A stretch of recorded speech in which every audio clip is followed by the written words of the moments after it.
Hello les entrepreneurs, nous allons parler aujourd'hui du régime de franchise TVA qui a pour objectif de simplifier la vie des assujettis qui n'ont pas trop de volume de vente. Le régime de franchise est-il intéressant pour vous? Parcourons quelques points ensemble.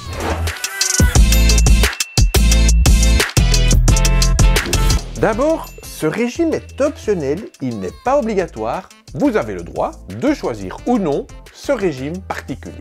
Le régime de la franchise est accessible pour tous les entrepreneurs qui ont un chiffre d'affaires inférieur à 25 000 € annuellement parlant. Lorsque vous débutez votre activité, vous pouvez opter pour le régime en cochant simplement une case sur le formulaire de démarrage. Pour les entreprises qui commencent leur activité en cours d'année, ces 25 000 € seront proratisés par rapport à l'année en cours. Les conséquences de ce régime se résument en quelques points. La première chose, vous devrez mettre une mention particulière sur vos factures de vente. Petite entreprise, soumise au régime de la taxe TVA non applicable. La facturation se fait donc toute taxe comprise. La deuxième conséquence est la dispense des facturiers d'entrée et de sortie.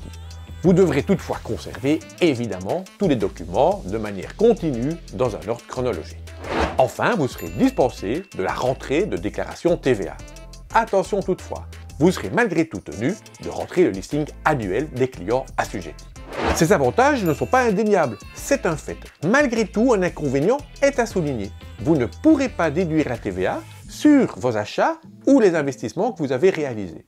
Cela peut être embêtant si vous en avez beaucoup et certainement au lancement de votre activité. Si le seuil des 25 000 € de vente annuelle est dépassé en cours d'année, vous devrez en avertir l'administration et opter pour le régime normal. Si le dépassement est plutôt exceptionnel, vous pourrez malgré tout conserver ce régime optionnel de franchise. Le niveau maximum de dépassement est de 10% actuellement.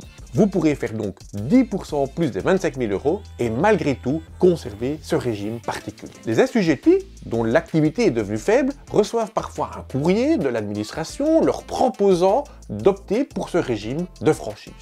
Avant de dire tout de suite oui, consultez votre expert comptable et voyez avec lui si ça en vaut la peine pour vous.